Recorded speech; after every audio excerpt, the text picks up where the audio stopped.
going on YouTube? Today I bring you the other half of my official 7-round mock draft for the 2022 draft. This time we're going to be looking at all the NFC teams. So if you saw the video from yesterday, you already know that there's no trades. This is what I would do. So, guys are going to be going later and earlier than they are in real life. This is based off of my rankings.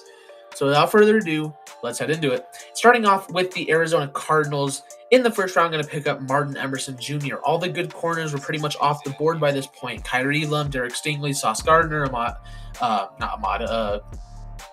Andrew Booth were all gone off the board. So being the fact that the Cardinals still do really need a corner opposite of Byron Murphy, I went with Martin Emerson Jr., who I am personally very high on. I think he is going to be a stud corner at the next level, maybe a Greg Newsome type guy out of this class, maybe someone that a lot of people have more day 2 grades on, goes a bit higher and surprises people. I do think he is a very good corner and will be a stud at the next level, and he fits Arizona's scheme.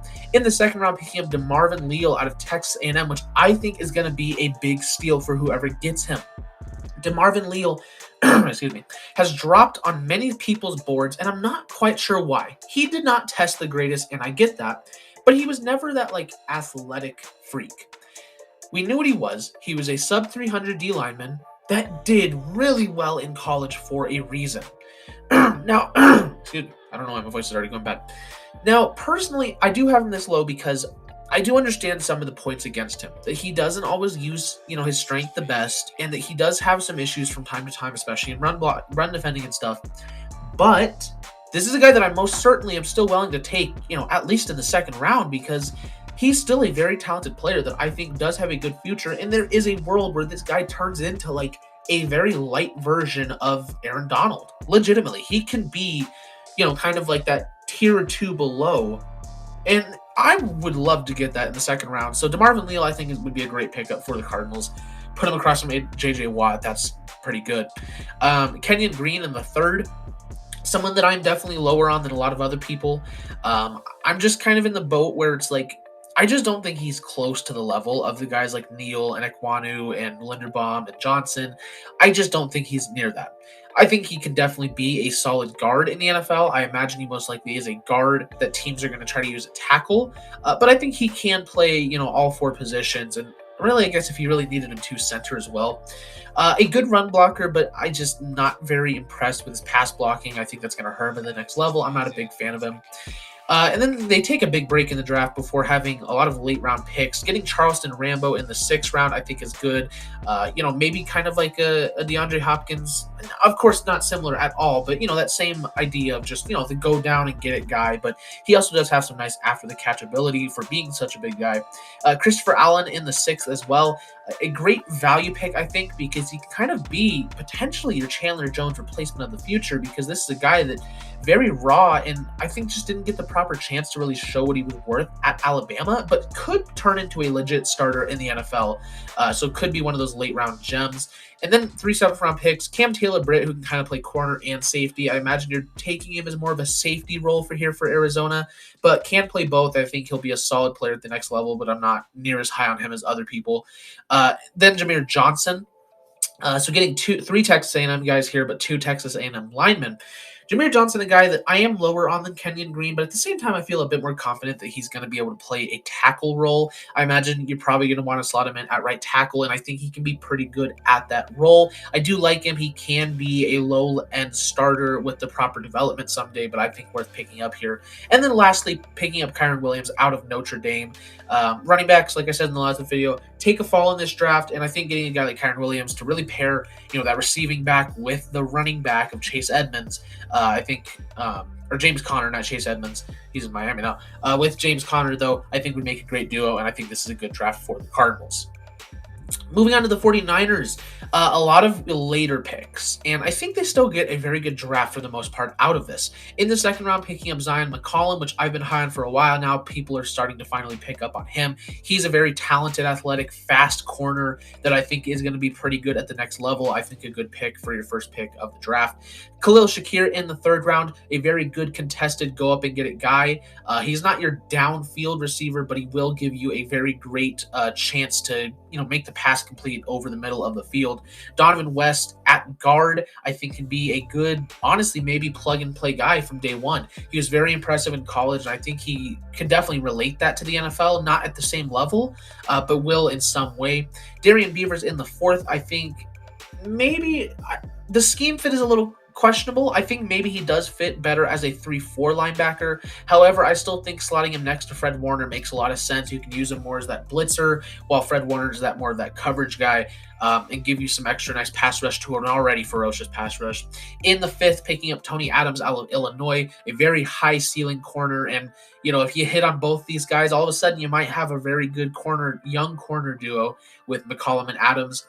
In the sixth round, 3 picks, Sam Ukayanonu. That's the only time I'm going to try to say that. Out of Maryland, a very solid, similar to Zachary Carter, right? He's going to make some impact in the NFL, maybe definitely less of a Carter and probably less of a Henningsen, but a still solid guy that would add to nice depth to the rotation. Tanner Connor out of Idaho State, another guy that I think has some very high potential. Did not play with a good quarterback there, and I'm pretty sure, at his pro day, he asked a different quarterback to throw to him because his quarterback was so bad. When he's made some nice plays, basically, just regardless of the fact that his quarterback sucks, he's made some very good plays. I'm interested to see what he can do. Again, maybe one of those late round gems. Then Alec Lindstrom, another guy that I'm not as high on. I think he's a solid center, but I mostly think he'll be a good depth center in the NFL. And then in the 7th round, picking up Quentin Lake, who I used to be very, very high on. I slowly dropped on, kind of rose back up on. My thoughts about him are confusing because I feel like he has some traits to be a free safety, except he's not at all athletic or quick enough to be a free safety. So he is a strong safety, but lacks some of the traits needed to actually be a good strong safety. So this is a guy that definitely could turn into something, especially here with the Niners, but it's more of a late day 3 guy for me right now. Moving on to the Rams, in the 3rd round, picking up Alontae Taylor, which could be, again, one of the steals of the draft. This is a very talented corner that showed out, at the combine and stuff. And, very glad he did so because I just hadn't known about him before that, really. And when I went and looked at him, he showed some very great things and realistically should go earlier than this, but he probably won't. I still do think I'd take other corners above him first, but Alontae Taylor is a very talented guy that I think could slot in right next to Jalen Ramsey day 1. Ed Ingram, a solid guard pickup that, I think he'll give you a potential starter at right guard, but more than likely just going to give you a battle for who's going to start there. And then a lot of late round picks here for the Rams. Jeffrey Gunter out of Coastal Carolina, kind of a lesser version of a Kingsley Enagbare, but a much lesser version.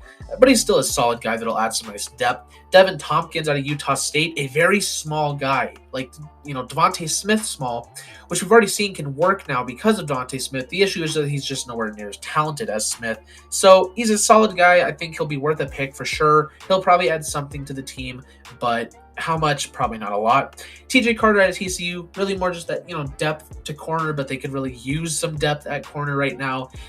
David Enene out of Houston. Again, a solid guy that's going to give you good rotational depth, and that's kind of what I was going here for the most part, besides with Alontae Taylor, was guys that are going to give you good depth. And maybe not the same with Brian Robinson, though, because he could legit be your starter. Again, running backs take a fall. Brian Robinson will very likely go in the 3rd or 4th round. He just doesn't here. It's a very talented running back. It'd be amazing if the Rams could somehow get him in the 7th round. That's just what happened here, but I think it'd be a great pickup. He can be your starter day 1. And then Akil Glass getting, again, that I talked about it a lot yesterday, but there's a lot of quarterbacks here where it's they're just late round developmental backups. And I think Akil Glass is very interesting because he is someone that has all the traits to be a quarterback. He is just an absolute statue. And the unfortunate part is that he doesn't have the pocket presence to be a pocket quarterback at the next level, but maybe a coach that into him and he can be worth something in the NFL. So it's interesting to say the least, and I definitely would want to at least get my hands on him in some way.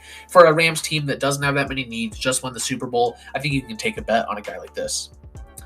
Then looking at the Seahawks, number 9 overall, taking Devin Lloyd. They need to retool that defense. Jordan Brooks is good, but pairing up Jordan Brooks with Devin Lloyd would be absolutely phenomenal. That'd be such a great linebacker duo.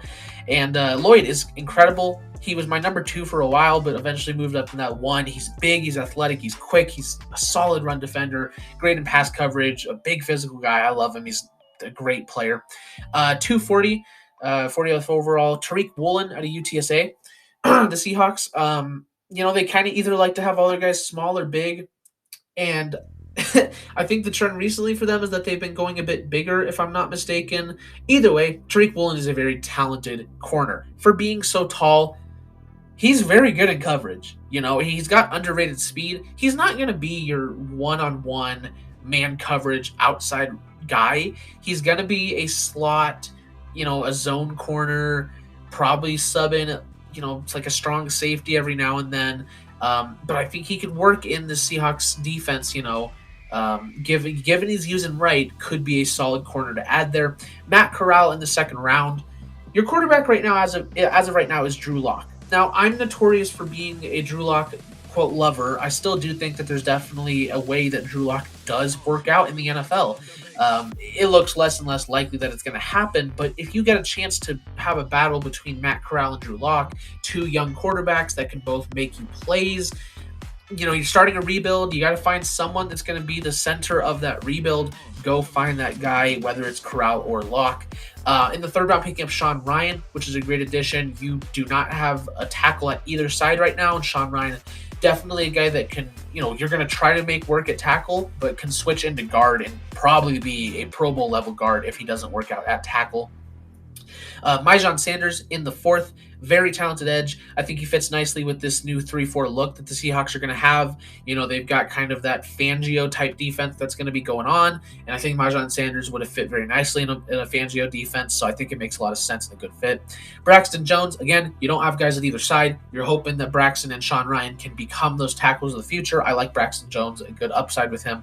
Alex Wright, same thing, very good upside, played at a smaller school, but has shown some really nice things, has also shown some really poor things. If he had been a bit more consistent, he'd probably be a higher pick despite being in such a small school, but he does need to show me more in the NFL. And then Joshua Corbin in the 7th round, a very talented under the radar running back that has dealt with some bad injuries, but despite those injuries has played very phenomenal afterwards. So I would definitely love to get him maybe a running back of the future, definitely better than Rashad Penny. Moving on to the NFC South, starting off with the Buccaneers. In the first round, picking up Carson Strong. This is very likely going to be Tom Brady's last year. He cannot keep going on. You need a quarterback. You need a backup plan. And I think you have Kyle Trask, obviously, which I do like Kyle Trask. If you surround him with the right talent and give him good development, he can be a very good quarterback, similar to like a Kirk Cousins. If you put good players around him, he will produce for you. But can you rely on that? Because the Buccaneers line also got worse in some respects. They lost Alex Kappa, which Shaq Mason is an upgrade, but they lost Alex Kappa. Ali Marpet retired. Donovan Smith is getting older. So now you really just have Ryan Jensen and Tristan Wirfs, as well as Shaq Mason, obviously. That left side of the line is not very good. For a guy that needs a good situation around him, having a weak left guard and left tackle is not a very good idea. So instead, why not get a quarterback that is, in my opinion, pretty easily the best pocket navigator in the class? A really nice arm, and really the only concern for him is that he, isn't the most mobile of guys, but again, he's very good in the pocket, so he doesn't need to be. The injury is concerning, for sure, but I would love to have a duo like Trask and Strong, kind of two different quarterbacks, but, I feel like one's got to work out for Tampa Bay after Brady leaves this year, so you got to have a plan there, and I think this would set up a good situation. Tyler Smith out of Tulsa would be a fantastic solution to your left tackle of the future. Give him a year before Donovan Smith leaves, and Tyler Smith can legit go in there and be a great tackle for Tampa Bay. Logan Hall in the third, definitely lower on him than some people, but I think, this is about where he should go, but he's a very good pass rusher. I think he'd fit in very nicely as that 3-4 end, be very solid there. Nick Benito was very good in college, and college production often translates to the NFL pretty well. So I'm sure to some degree he will be a good player in the NFL. I'm not high on him just because I don't think he's ever going to be an elite player. I think that's exactly what he'll be, is he'll be a good, solid player that can start for you, a Malik Reed of types. So I think he gives you good depth at outside linebacker. Can also definitely switch into like that defensive end role if needed. Cade Mays in the 7th. Definitely not a guy I'm taking to be my future at guard, but I think he's a well enough patch for a year or two. I'm not high on Cade Mays. I've just not seen anything to be impressed with. I don't think he's a starter at guard for Tampa Bay. He is, just because you need someone to go there, but not my solution of the future. And then Isaac Taylor Stewart in the 7th, someone that I just keep dropping lower and lower on. He's got lower with every mock draft because I just think there are better corners in the class. I think he'll be a solid rotational piece, most likely. Can also definitely be a bust. But I think adding him to Tampa Bay, you got 2 corners on contract years next year. Get a corner in there. Then the Atlanta Falcons, number 1, going to go with Garrett Wilson in the 1st. I think the whole thing about Jameson Williams being this like superstar prospect that everybody loves and he's wide receiver 1 for everybody, I think it's smoke, to be honest. I'm pretty sure, really, more than anything, it's actually because teams really want to get their hands on Garrett Wilson, to be honest, who's pretty easily the top receiver in this class for me at this point. He's just got it all. There's just not many things to actually ding him on. Every other receiver in this class has something to ding on. Garrett Wilson just doesn't. He's a fantastic receiver. He's not going to be Jamar Chase or Justin Jefferson, but he is going to be a good receiver, and the Falcons could really use that right now. Cam Thomas would be a great choice to go across from Grady Jarrett. He's just a very, very good guy. He's underrated, in my opinion. I think he works perfectly as like that 3-4 end. I think he's going to excel at the NFL level as, kind of that number 2 guy. Desmond Ridder as well in the 2nd. If you can pick him up, you can. Marcus Mariota and Desmond Ridder, kind of those 2 different quarterbacks. Which one works for you? Who's your future? Is either one? We'll see. And put yourself in a decent situation at least, though. Mario Goodridge was very good for Clemson this year. So I think he'd be a solid pickup for the Falcons. Maybe your 2 of the future across from Terrell. Alec Pierce, kind of pairing him up with his quarterback from Cincinnati, though a very athletic guy. Very athletic. He's extremely athletic and fast. But my issue with that is really just more, is he anything more than that? I definitely think he can be, and it's worth taking day 2, but I'm not going to bet on it super hard. Then in the 4th round, picking up Dylan Parham, your center of the future, definitely going to be better than Hennessy. Parham is a pretty good center that I think could be a great value pick in the 4th. 5th round, picking up Fedarian Mathis. You got your defensive line really filled out at this point. Grady Jarrett, Fedarian Mathis, Cam Thomas. That's a pretty good D-line to have there. Fedarian Mathis would fit perfectly in this scheme, I think. Hassan Haskins in the 6th. Get yourself a running back. Cordell Patterson is a receiving back and, many other things, but a receiving back. Hassan Haskins could be a good running back. And then Matt Waletzko out of North Dakota, who can slot in and be a pretty good tackle. With some development, he's not a day 1 guy, for sure not a day 1 guy, but I think with some development can certainly turn into a solid tackle. Water break. And then with the Panthers, not the most draft capital, but really this team is filled out at a lot of positions. And I think getting a guy like Malik Willis makes a lot of sense. Your quarterbacks right now are Sam Darnold. Yeah. Get Malik Willis in there, because before I didn't like the idea, because the offensive line of the Panthers was so bad that it just didn't seem right that you would put him in a situation like that, because at the end of the day, the most important thing for quarterbacks is situation. Putting Malik Willis, of all people, because he's very much, needs a good situation to succeed quarterback, with the Panthers did not make sense. Then they went out and got Bradley Bozeman and the Rams guard that I can't remember. They locked up Taylor Moton. You got Pat Elflein, which is a concern. We addressed that with Luke Fortner, who I think would be a great guard to play over Pat Elflein at that point. And I think Brady Christensen has a good good future at tackle. Well, you've got a good line with DJ Moore and Robbie Anderson and CMC when he's healthy and Tommy Tremble. I think it makes sense to put Malik Willis in this system. Maybe just give him a year behind Darnold, and you guys are probably Super Bowl contenders. That's a very good team at that point.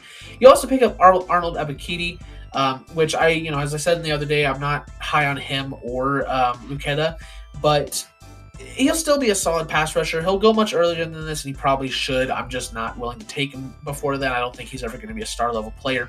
Kyron Johnson out of Kansas. Someone that played a lot at edge this year, but is probably going to be a linebacker at the next level. I think he'd be a solid guy to pick up here for the Panthers. Kennedy Brooks, again, get that running back. Chuba Hubbard is unfortunately not what he was at Oklahoma State, and CMC is always hurt. So get yourself Kennedy Brooks to be a good running back for you. You can make a duo if CMC is healthy. And then in the 7th round, picking up Marquise Bell out of Florida A&M, a very underrated safety that, again, should go much earlier than this, but just because safety take a fall, you get a great guy to pair up across from Jeremy Chin here with Marquise Bell. Then the New Orleans Saints, 2 first-round picks, and I'm going to Ohio State twice here with Chris Olave and Nicholas Petit-Frere. I'm very high on Frere. I know a lot higher than most people, but I do think he will be a great tackle at the next level. Definitely someone that is able to replace Teron Armstead. Of course, he's not going to be as good, but will replace him. Chris Olave, not the greatest blocker in the world, but he is a good receiver. Kind of a lesser Garrett Wilson, because I kind of come around to Garrett Wilson being the pretty easy one. A lesser Garrett Wilson that can't block very well, but he is still a solid receiver. Is still going to come in here and be a receiver 2 to Michael Thomas. He'll make a good duo. It's a good pick. Trey McBride in the 2nd round, I really like. They got Adam Troutman, but he's just not ever going to do much. Trey McBride is my tight end 1. I do love him. I've loved him since before the year. He's been my tight end 2 all year until he was my 1. He's a great blocker. He's a great receiver. He's great after the catch. Trey McBride does everything right, except he doesn't have great game speed. That is the only issue with Trey McBride. If he had great game speed, we'd be talking about him like Kyle Pitts, because he's legitimately that good otherwise. So for me, I think it's a great pickup. You get yourself a fantastic tight end here in New Orleans. Matthew Butler in the 3rd, a guy that can really play D-end or defensive tackle for the Saints here because of how athletic but how big he is.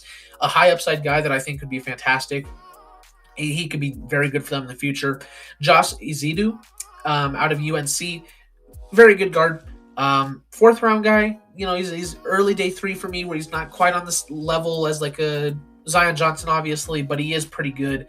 One of my higher ranked guards. They just don't go very high in this draft, but a solid guy to get here for the Saints to probably play over Andrews Pete. In the 5th round, picking up E.J. Perry out of Brown University. And E.J. Perry, an interesting guy because he's played very good at Brown University. The issue is that he's played at Brown University. Very low-level competition. The Saints are still looking for their guy at quarterback, though.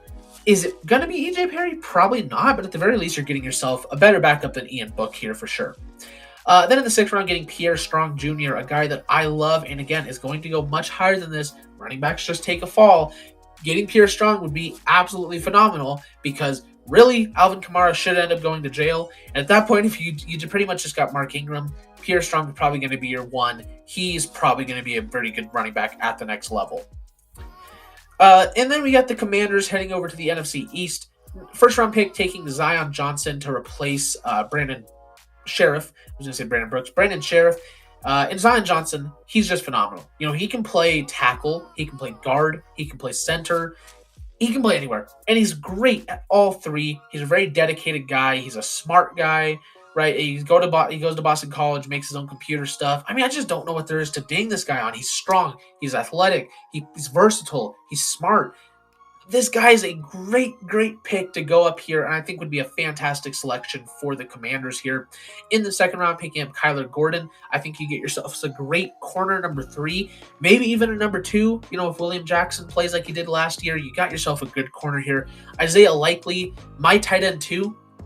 As you can tell, tight ends take some big falls as well in this draft. Isaiah Likely, very good receiving tight end. He did not test the best, but I don't care. What I've seen on tape is that he is a very good receiving tight end. And I'd be willing to take that if I'm the Commanders, give Carson Wentz someone to throw to. And that's kind of what, if you see getting some weapons here for Wentz, because you traded for him, you're looking for him to be your starter right now. I'm not going to go try to draft a quarterback. So you're also going to pick up Jareth Stearns, which enjoyed a fantastic year because of Bailey Zappi, getting Carson Wentz, a very good slot type guy.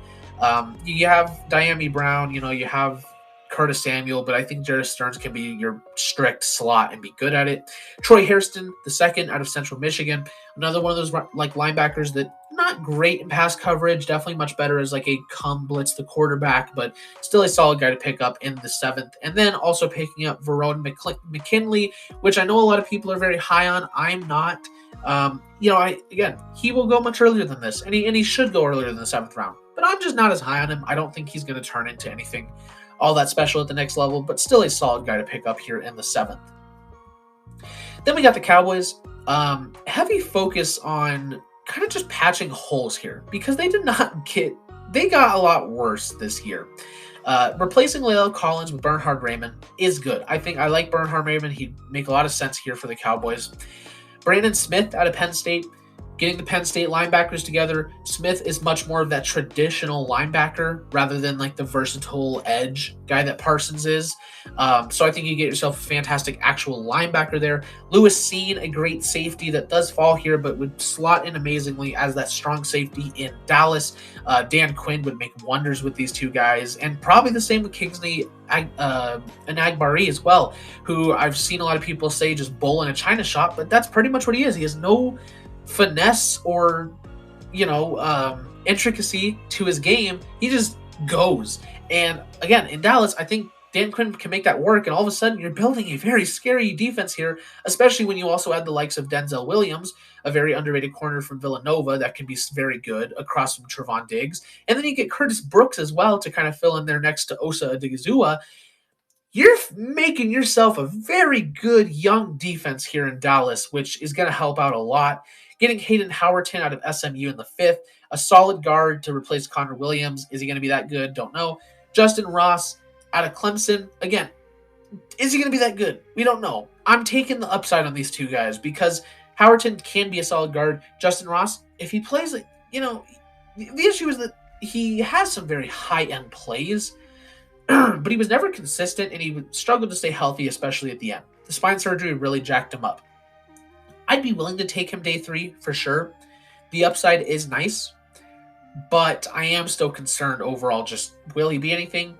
If he is anything, you got yourself 4 great receivers there in Dallas. And then just getting, again, backup developmental quarterback, Eric Barriere out of Eastern Washington, a solid guy that I think will be a good backup at the next level.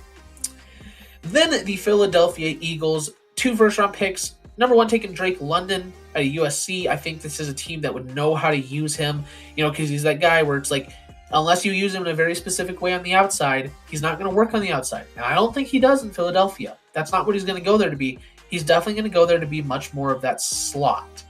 You got Devontae Smith on the outside. Use Drake London as the slot guy, the big slot that you can't really stop. Jalen Hurts should have fun throwing to this guy over the middle. I think it makes sense and it works for me. Andrew Booth Jr. out of Clemson is a guy that I have a weird relationship with because I was low on him for a long time, and I still am in some ways because there are some very low IQ plays from Andrew Booth, which is frustrating because he is hyper athletic. He makes some insane plays. There's no denying that this guy has an incredibly high ceiling.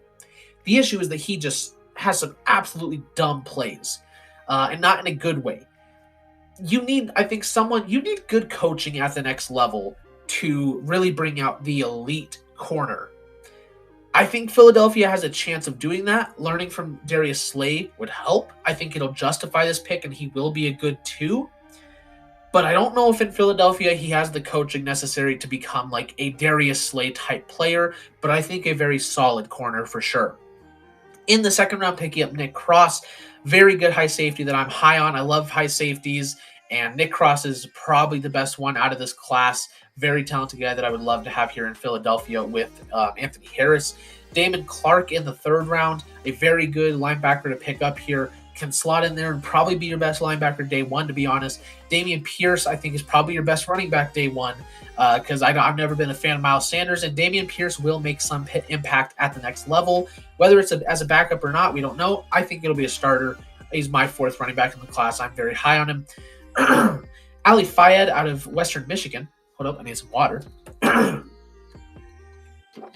Ali Fayed out of Western Michigan. A guy that people are not talking about enough. Yeah, he is a day 3 pick, But this is definitely a guy that's going to make, again, some impact at the next level. The Eagles are a team that they just need to take their team to that next level. And when you add all these guys that are going to make some impact, you're going to be better overall. And you're hopefully looking to be better than the Cowboys, who do have a good draft in this situation, but so do you. I mean, you get a lot of great players here. Ali Fayed being one of them, where he's a very solid pass rusher that will add some good depth at the very least. Darion Kendrick, a guy that, similar to Booth in a right, is very athletic, very good in some rights, but makes some absolutely stupid plays. And I think he made a lot more of them than Andrew Booth did. So basically, I'm just talking about Taekwondo. I also think he got saved a lot by the fact that Georgia defense was so good. So definitely a guy to be willing to take day 3. Can definitely develop into a good corner. But there's a lot of concerns about Darion Kendrick. Also in the 5th round, getting Wan'Dale Robinson, another guy that I'm not as high on as other people. I think he's over-glorified. He will be a solid outside, maybe slot type guy. He's quick, he's twitchy, but is just a lesser good Kadarius Toney, and I don't think they're even comparable in all the same ways, to be honest. So I'm not very high on Wan'Dale Robinson, personally. In the 5th round, getting my number 1 ranked punter in Matt Ariza, who is going to be so much, it's not even close, he's going to be so much better than Aaron Sipos. And it's just going to add a whole nother layer to your game when you have a guy that legitimately is probably a top 10 punter in the NFL coming in out of college and can be the best punter in the NFL. Straight up. He is that good. So I would love for the Eagles to pick him up here. And then in the 7th round, getting Justin Schaefer out of Georgia, a very solid run blocking guard. Not the best in pass blocking, but a solid guy to pick up. Will add some good depth nonetheless. Then we have the New York Giants, who are going to pick up Evan Neal. You are adding a great player to the line. Wherever he plays, if he for some reason doesn't work out at tackle, he will be a good guard. But he will work out at tackle. He's going to be a great left or right tackle, doesn't matter. He's going to be great at one of those. Probably right tackle if you're the Giants. So I think that's a great pickup for them there. Ahmad Gardner, my corner too, but a very good corner. Probably your James Bradbury replacement because he's probably going to be gone soon. Either way, he has a great corner to your secondary. Troy Anderson in the 2nd. Blake Martinez is not that good. You really don't have any good linebackers. Get yourself a big man that played great at a lower level. I think he can do it at a higher level. Perrion Winfrey, going to be your defensive tackle because you really don't have like a true defensive tackle on that defense right now, and you're adding one that's going to be very good for you. And just very good pass rusher. Trey Berry out of Boston College, one of the more underrated players in this class, a very good tight end that will add some sort of value to that offense, a very solid after the catch guy, but also an underrated receiver in general. Skylar Thompson in the 4th round. I think he can legitimately compete for a starting job here in New York. If he's better than Daniel Jones, then great. But at the very least, I don't know why my voice is going out so hard today. I'm going to take a quick break so my voice is not so raspy for you guys. The Daniel Jones, then great. Regardless, he will make a good push to be a solid backup for you guys. Probably better than Tyrod Taylor at this point. I believe he signed with the Giants, if I'm not mistaken. I think he's a solid guy to pick up here. He's not going to be your quarterback in the future, but maybe gives you someone more serviceable if Daniel Jones is crap again. Jerome Ford, you got to have a running back in there in case Saquon gets hurt again. Either way, he creates a good duo if Saquon is healthy, so kind of that same mentality again, but a solid running back. Cody Russi out of Houston, a very high upside guy that, has shown some poor reps, has shown some very good reps, good strength, good athleticism, worth a guy picking up at this point in the draft. And then in the 6th, getting Amari Barno, who is really frustrating because he has some high-end reps, also has some very, very low-end reps. Tested decently well, but also not very well. He's just a very inconsistent guy, so he's worth picking up in the 6th for some potentially good depth, but not much more than that. Then going over to the NFC North for our last division of this mock with the Bears. 2nd round, picking up Kevin Austin Jr., a receiver that I'm very high on. I think he's going to be a very good player at the next level and can definitely be a great duo to Darnell Mooney. Very good wide receiver to pick up here. At guard, going to pick up Marquise Hayes from Oklahoma. a very good guard. He's my third-ranked guard in the class. Third-ranked interior guy, second-ranked guard technically, but a very solid player. Very solid. And he'll probably be a starter day one for the Bears, so I think a good pickup. Leonard Johnson out of Duke, another cornerback that I think is pretty underrated. I think he's going to go higher than people think, and he's probably going to be pretty solid at the next level. And again, make a good duo with Jalen Johnson. Then in the 5th round, getting James Houston, the 4th from Jackson State, a very light version of Micah Parsons, a guy that, plays linebacker, but can definitely also go in there to play as that edge role because he can blitz the quarterback very well, and he did it at Jackson State. So he's not going to be Micah Parsons, obviously, but if you can get like a light version of him, why not? And then in the 5th round, also picking up Dom Peterson out of Nevada. Again, one of those guys where he's going to make some type of impact in the NFL. It's just tougher for Dom Peterson because he's a very small guy. I believe he's like 6'1", 280 at defensive tackle. So he's going to have some issues, but I think he fits well in this Bears 4-3 scheme and stuff. I think he would have fit well in Indianapolis, so he would fit well here. So I like him here in Chicago. And then in the 6th round, getting Josh Paschal, I think that's how you say it, out of Kentucky, a very talented edge that I'm lower on than most, but I still do see that upside for sure. I just don't think he banks on it, but I think it's worth taking here to potentially be, that defensive end for you. Maybe a good depth player, though, at the worst. Who knows? Then we got the Lions, and number 2 overall, I have him taking Kyle Hamilton. I understand that there's certain things to note about him, but at the same time, guys, he's a 6'4" safety. Not a corner. He's not 6'2". He's a 6'4" safety. So when you line him up on a one-on-one drill against a receiver on the outside, and keep in mind, most corners lose one-on-one drills like that anyways. So you're putting a 6'4" safety one-on-one with those guys? Well, number one, that's not going to ever happen. You're not going to be straight up one-on-one drill on the outside. And number 2, especially you're not going to be doing that if you're a safety that's 6'4" like Kyle Hamilton. That's not his job. That's not his role. And number 3, I don't really care because everything else about him is so good. He plays with much better speed than he showed at the combine for sure.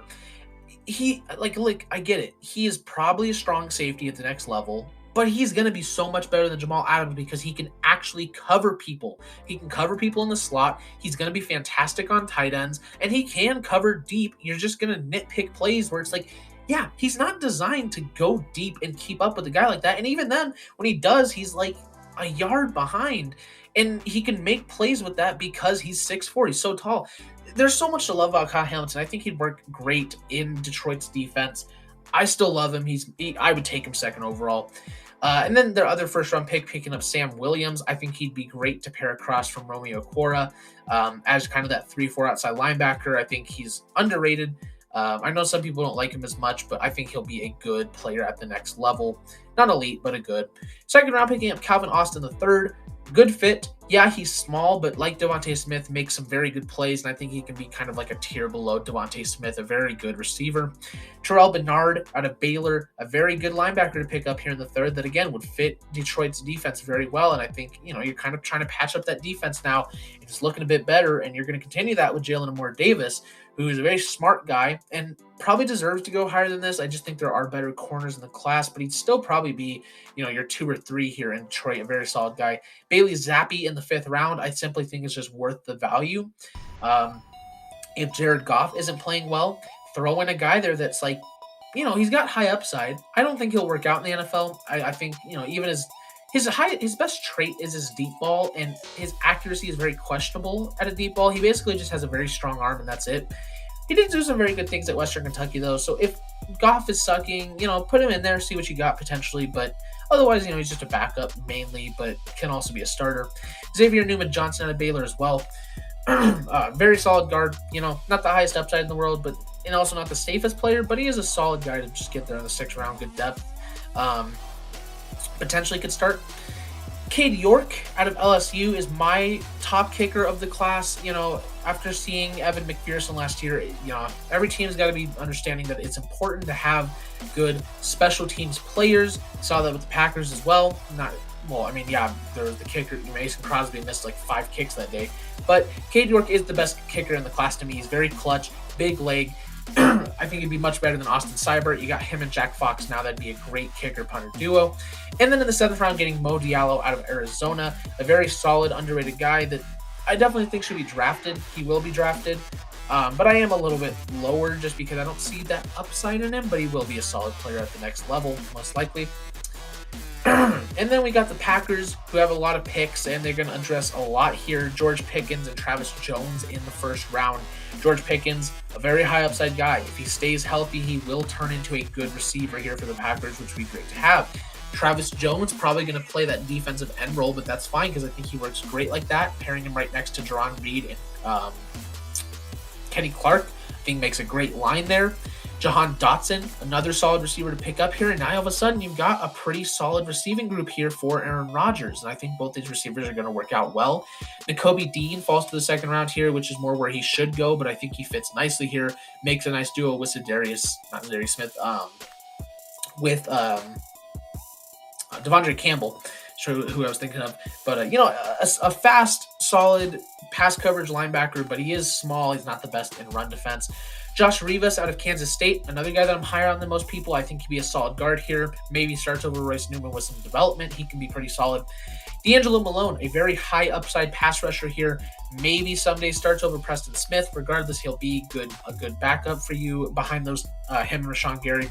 Jeremy Ruckert, a solid tight end that can be much more of that like downfield receiving tight end, unlike Robert Tonyan. Maybe replaces Tonyan after this year, a very solid tight end. Kalen Barnes, a very quick corner for Baylor that I'm not as high on as other people, but still a solid guy to add here for some depth. Joshua Williams, again, a solid upside guy here that he falls in the draft, but don't go much higher, but he has a lot of nice upside, potentially replacing Adrian Amos in the future.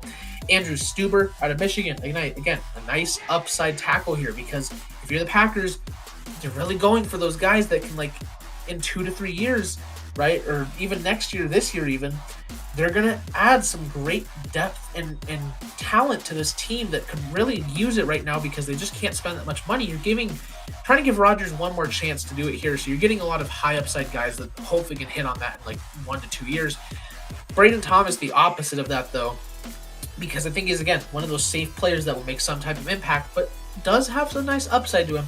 Can definitely be a good defensive lineman. I think he fits as nice depth on that D-line. But overall, I think the Packers get a good draft here. And then moving on to the very last team of our 7-round mock is going to be the Vikings, who I think get a good draft as well. Kaiir Elam in the 1st round is going to be their corner day one. Very good. He's very good. He was misutilized poorly at Florida, and he still performed just amazingly. He is a fantastic corner and will be a good corner at the next level. Daxton Hill could go 1st round for sure, but he does go 2nd here, and I think he'd be fantastic to pair next to Harrison Smith, who's getting older, but getting yourself some nice secondary players here, and then getting yourself a fantastic wide receiver 3. You got Justin Jefferson, you got Adam Thielen, and now you got Josh Johnson, a very underrated good receiver from Tulsa who can make a big impact at the next level. Cole Strange out of Chattanooga could be a very solid guy and probably could start at center for you because Garrett Bradbury is not that great. Darian Butler, a very solid linebacker to have, can play next to Eric Kendricks and stuff. I think would fit in that 3-4 scheme. Derek Tangelo, I think is how you say it, Tangelo, would be a very solid, probably not a starter on the D-line, but is at the very worst a very good depth option there. Cole Turner, kind of that, good blocker, good after the catch, didn't test the best, unfortunately, so he dropped a bit for me, but I think he can be kind of that nice yang to Irv Smith's yin. If he stays healthy, that could be a very good young duo there. And then lastly, Henry Litwin out of Slippery Rock, one of the under-the-radar small school guys that, again, could be that late-round pick that does turn into something at the next level. Who knows, maybe you got yourself a great receiving unit here now with Irv Smith, Cole Strange, Henry Litwin, Josh Johnson, Justin Jefferson, Adam Thielen. You upgrade your line, you upgrade your defense. The Vikings are looking to compete with the Packers next year.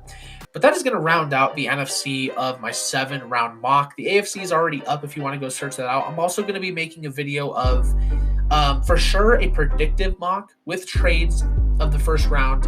And then if I can, I also want to get out a video of like the best guys that didn't go drafted in here. So if you watch both videos, maybe you notice that some guys didn't end up being drafted here.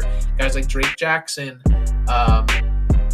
I gotta look at the list. I had like a list of like the top guys that didn't go here, but I'm sure you guys noticed a lot if you did watch the whole thing for some reason. But yeah, guys like Isaiah Spiller, Drake Jackson. Who else? There was, here it is. Isaiah Spiller, Zamir White, Max Mitchell, Zion Hill, Cade Hall, Drake Jackson, Mikael Wright, JT Woods. All solid players, but I think a lot of players that either fell in the draft and just didn't go drafted, or people that I would rather just get my hands on through UDFAs. But I'll talk more in depth about those guys, especially guys like Drake Jackson, which I know people will be confused about, in a separate video though. So if you guys like this video, don't forget to leave a like, subscribe, and hit the notification bell so you never miss an upload. Thank you guys so much for watching, and I'll see you guys in the next video. Bye-bye.